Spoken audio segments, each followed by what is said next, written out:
बिस्मिल्लाहिर्रहमानिर्रहीम।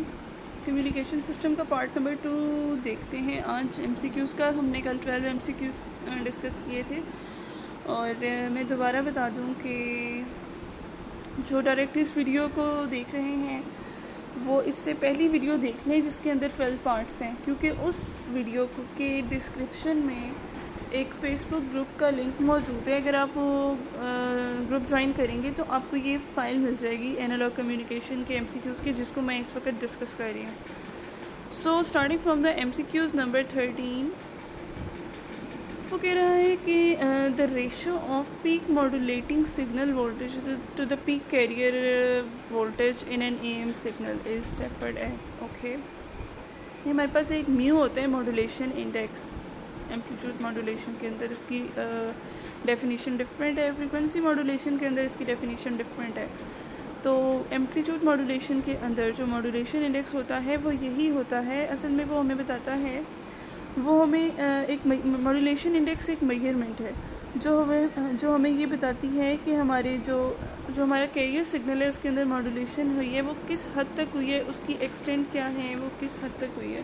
ठीक है, so it is a measure of extent of modulation done on a carrier signal. जो carrier signal के अंदर एम्पलीट्यूड के अंदर वेरिएशन आती है वो आती है with respect to the message signal. जिस तरह मैसेज सिग्नल का एम्पलीट्यूड बढ़ता है तो वहाँ पे एम्पलीट्यूड मॉड्यूलेशन जो है उसमें एम्पलीट्यूड का वीक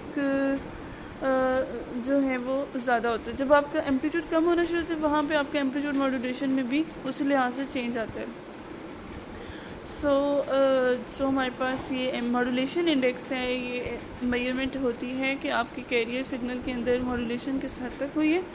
और अगर इसने जो यहाँ पे बात पूछी है वो मैथमेटिकली पूछी हुई है। वो कह रहा है कि रेशो बताएं, तो ये इसकी किस चीज़ की रेशो है। So it is the ratio of V M divided by V C. अक्सर बुक में इस तरह से होता है। तो वी एम जो है वो आपके कैरियर भी नहीं, एम से आपने मैसेज सिग्नल नहीं इसको समझना, ये आपके मॉड्यूलेटिंग सिग्नल के एम्पलीट्यूड है।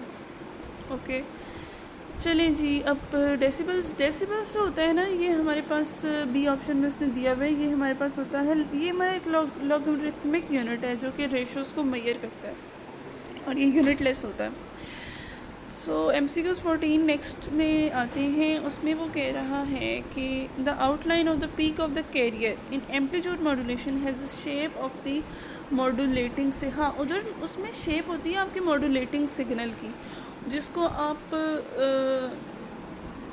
जिसके थ्रू आप एक्सट्रैक्ट करते हैं अपनी इंफॉर्मेशन को। तो आउटलाइन का मतलब ये नहीं, आप उसकी अगर बाउंड्री बना लें अपने मॉड्यूलेटिंग सिग्नल की, यानी जो मॉड्यूलेट हो गया है, जो कैरियर से मिलने के बाद मॉड्यूलेट हुआ है, अगर आप उसकी बाउंड्री बना लें, उसकी आउटलाइन बनाएं, तो वो एक उसकी जो पीक्स होती हैं वो आपका इन्वेलप होता है। ठीक है, तो हम इसको बाद में इन्वेलप डिटेक्शन के लिए यूज़ करते हैं जब ये हमारा इंफॉर्मेशन सिग्नल ट्रांसमीटर से रिसीवर साइड पर पहुँचता है। तो इन्वेलप कुछ भी नहीं है, envelope is just a magnitude. और किस चीज़ का मैग्नीट्यूड, वो भी सिर्फ पॉजिटिव साइड का। वो जो ऊपर वाली इन्फॉर्मेशन होती है, जो आपकी मतलब अगर आप इसको फिगर के लिहाज से देखें तो उसमें जो बाउंड्री बन रही होती है, आउटलाइन बन रही होती है, जिस तरह से आपकी मॉड्यूलेशन हुई होती है, उसको अगर आप उसका बॉर्डर बना लें तो वो आपका इन्वेलप होगा। Right, okay. सो MCQs 15 में वो क्या कह रहा है, वो पूछ रहा है कि ओवर मॉड्यूलेशन कब होती है। देखिए, जो MCQs था 13 उसमें था म्यू हमारा जो होता है that is VM divided by VC। तो VM डिवाइडेड बाई VC की मॉड्यूलेशन इंडेक्स है और इसकी वैल्यू जो है that should be between 0 and 1। अब इसमें ये सारी मैथ्स की फिगर्स की बातें हैं जो मैं आपको MCQ में भी थोड़ा रिकॉल ही करवा सकती हूँ कि 0 और 1 के दरमियान में अगर उसकी है ना उसकी वैल्यू, तो अगर आपकी वैल्यू 0 और 1 के दरमियान में रहेगी तो फिर ही आप अपने सिग्नल को डीमॉड्यूलेशन में इजीली एक्सट्रैक्ट कर सकते हैं। डीमॉड्यूलेशन रिसीवर साइड पे होती है, जहां आप अपने सिग्नल को दोबारा कैरियर से मल्टीप्लाई करके अपने ओरिजिनल मैसेज सिग्नल को वापस लेते हैं। कैरियर की फ्रीक्वेंसी बहुत ज़्यादा होती है as compare to your message signal, because transmission के पर्पज़ में आपको ज़्यादा फ्रीक्वेंसी वाली चाहिए होती है to reduce the length of your antenna as it is inversely related to the frequency. Okay, तो VM by VC modulation index है ना, तो VM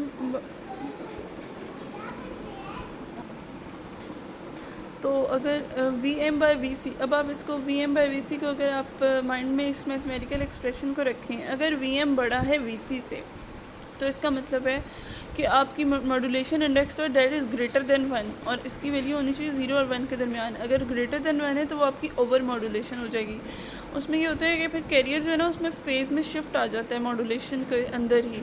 तो अगर कैरियर के फेज़ में वो जो मॉड्यूलेटिंग सिग्नल है अगर उसके अंदर फेज़ शिफ्ट आ रहा है तो वो आपके डीमॉड्यूलेशन जो है इसको बहुत टफ बना देते हैं। एक हमारे पास क्रिटिकल मॉड्यूलेशन भी होती है, उसमें उसकी वैल्यू जो है that is exactly equal to 0 and 1, right. उसको अंडर मॉड्यूलेशन भी कहते हैं। अच्छा, नॉइज़ फैक्टर आ गया। नॉइज़ फैक्टर कैसे calculate, signal to noise ratio. तो ये signal to noise ratio at the input, it is the ratio of signal to noise ratio at the input to the ratio divided by signal to noise ratio at the output. ठीक है, ये noise factor हो गया। अब Gaussian noise की तरफ। Gaussian noise जो होते हैं ना वो हमारा वाइट नॉइज़ होता है, उसको हम वाइट नॉइज़ भी कहते हैं। क्रॉस टॉक को तो मैं कल भी बता चुकी हूँ कि वो हमारे पास क्या होता है। Next, which of the following can use to produce amplitude modulation, 18 MCQ में कह रहे हैं। ये सारे मॉड्यूलेटर होते हैं जिसमें क्या होता है कि आप अपने कैरियर और मैसेज सिग्नल को मल्टीप्लाई करते हैं। जब उसको टाइम डोमेन में मल्टीप्लाई करते हैं तो फ्रीक्वेंसी डोमेन में शिफ्ट आता है। ये हमारे पास कम्युनिकेशन सिस्टम की प्रॉपर्टीज़ हैं जो हमारी इसकी हैं, सिग्नल इन सिस्टम की बेसिक प्रॉपर्टीज़ थी। तो ये हमें बनाने के लिए मल्टीप्लायर यानी मॉड्यूलेटर बनाने के लिए, ताकि आपका सिग्नल ट्रांसमिट हो, मॉड्यूलेशन हो सके, उसके लिए सारी चीज़ें यूज़ हो जाती हैं, diode, BJT, FET। So all of this is the option. The side band generators are actually, तो जब हम अपने मैसेज सिग्नल को ट्रांसमिट करते हैं तो उसमें साइड बैंड बनते हैं, जिसको हम एक को अपर साइड बैंड कहते हैं, दूसरे को लोअर साइड बैंड कहते हैं। तो जो हमारा एक बैंड होता है ना अपर साइड बैंड, उसके अंदर सारी इन्फॉर्मेशन होती है। अगर आप लोअर साइड बैंड को ट्रांसमिट ना भी करें तो फिर भी आपका सिग्नल जो है वो ट्रांसमिट हो जाता है। यहीं से फिर हमारे पास सिंगल साइड बैंड की मॉड्यूलेशन की टेक्निक्स आई थी। तो अगर हमारे पास एक साइड बैंड में जो इन्फॉर्मेशन है वही दूसरे साइड बैंड में इन्फॉर्मेशन है, तो इसका मतलब है कि आपकी एक साइड बैंड के अंदर जो इन्फॉर्मेशन है सिंगल साइड बैंड के अंदर वो पूरी है। तो next information is nothing but just a harmonic. So MCQs 20 में वो कह रहा है कि इनमें से कौन सा नाम मॉड्यूलेशन इंडेक्स का नहीं है। मॉड्यूलेशन इंडेक्स के बहुत से नाम हैं जिसको हम डिटेल में देख चुके हैं कि वो होता क्या है। तो मॉड्यूलेशन इंडेक्स का कौन सा नाम, मॉड्यूलेशन फैक्टर भी इसका नाम है, इसका नाम परसेंट मॉड्यूलेशन भी है, इसका नाम डेप्थ ऑफ मॉड्यूलेशन भी है, और इसका एक और नाम भी है दैट इज़ इस चीज़ का एक और नाम है दैट इज़ मॉड्यूलेशन फैक्टर। अच्छा नहीं, वो तो हो गया मॉड्यूलेशन कोफिशिएंट, इसका एक और नाम मॉड्यूलेशन कोफिशिएंट भी है। So none of these. Modulation index के लिए बिटवीन 0 and 1 होनी चाहिए। The frequency domain representation of the sine wave, MCQs 22 पे। तो जो हमारी साइन वेव होती है ना टाइम डोमेन में, अगर उसको फ्रीक्वेंसी डोमेन में कन्वर्ट करें, यानी उसकी हम फोरियर ट्रांसफॉर्म ले लें, फोरियर सीरीज़ होती है, इसमें कोई इस तरह की चीज़ होती है कि एक चीज़ फोरियर सीरीज़ होती है शायद फाइनाइट के लिए या इनफाइनाइट के लिए। फोरियर ट्रांसफॉर्म में फिर ये होता है कि वो फाइनाइट का इनफाइनाइट के लिए होता है। तो साइन वेव जो होती है टाइम डोमेन में, अगर उसको हम फ्रीक्वेंसी डोमेन में लें तो उसमें हमारे पास एक इम्पल्स आती है। इम्पल्स जो होती है उसका वो एक ही स्ट्रेट लाइन होती है जिसका मैग्नीट्यूड जो है ना वो इनफाइनाइट होता है, और नॉर्मली ये हमारे पास 0 पे एग्जिस्ट कर रही होती है। अगर यूनिट इम्पल्स होगी तो उसका मतलब है कि उसका मैग्नीट्यूड जो है वो 1 है। तो फ्रीक्वेंसी डोमेन रिप्रेजेंटेशन जो हमारी साइन वेव की है वो एक इम्पल्स है। अब हमारी जो ट्रायंगल और रेक्टेंगुलर वेव है ना उसमें ये होता है कि अगर आप मल्टीपल साइन वेव को तरीके से ऐड करें तो फिर वो आपकी ट्रायंगुलर और साइन वेव बनती है, रेक्टेंगुलर वेव बनती है। और अगर आप चाहते हैं कि आपके सिग्नल में 2 इम्पल्सेस आएँ, जैसे हमारी वो ये सारी चीज़ें जो है ना ये फ्रीक्वेंसी डोमेन में लेके जा रही है, एम्पलीट्यूड मॉड्यूलेशन ही की कहानी है। तो साइन वेव जो होती है ना, जब आप उसका अगर आपको 2 इम्पल्सेस चाहिए होती हैं तो आप उसके लिए 2 साइन वेव्स को ऐड करते हैं, तब आपके पास जो है वो 2 इम्पल्स आ जाती हैं।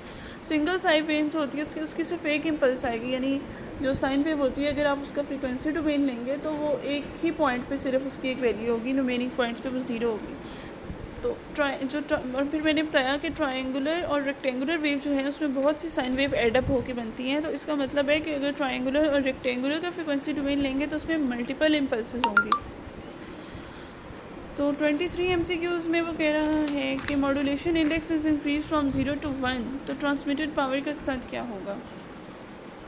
अगर आपका मॉड्यूलेशन इंडेक्स जो है वो 0 से 1 में बढ़ा है तो आपकी ट्रांसमिटेड पावर जो है वो 50% उसमें इंक्रीमेंट आ जाएगा।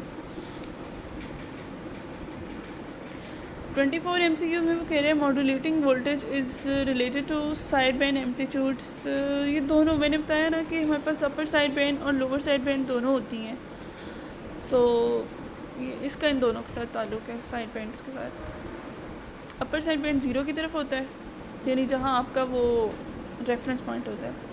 इन amplitude modulation the total transmitted power, हाँ ए में ये प्रॉब्लम है कि उसमें बैंडविड्थ भी डबल यूज़ होती है और उसमें पावर भी ज़्यादा चाहिए होती है, is greater than the unmodulated carrier power, यानी जो आपका ट्रांसमिशन की पावर होती है वो ज़्यादा होती है। मॉड्यूलेशन करने से पहले अनमॉड्यूलेटेड कैरियर पावर जिसमें मॉड्यूलेशन नहीं हुई उसकी पावर कम होती है, लेकिन ट्रांसमिशन पावर आपकी ज़्यादा होती है। इसीलिए फिर हम सिंगल साइड बैंड्स की तरफ आए थे और दूसरी मॉड्यूलेशन टेक्निक्स की तरफ आए थे, वेस्टिजियल साइड बैंड और सप्रेस्ड कैरियर की तरफ आए थे, ताकि हमारी जो ट्रांसमिटेड पावर है वो रिड्यूस हो।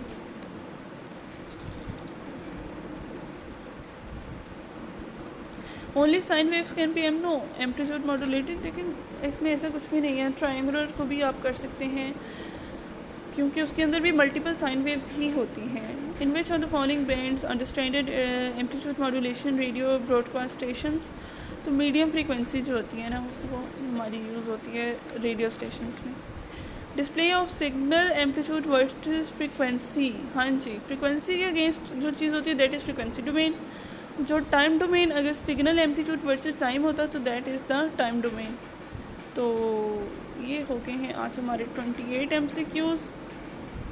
वैसे इसके आई थिंक टोटल 150 हैं, और मुझे बार बार कमेंट्स आ रहे थे कि उसके DLD के MCQs कुछ रहते हैं। वो DLD बहुत लेंथी है हिंडा की, तो मैं इंशाल्लाह नेक्स्ट जो है ना वो DLD के MCQs की वीडियो अपलोड करूँगी और इस फ़ाइल को भी हम कवर करेंगे।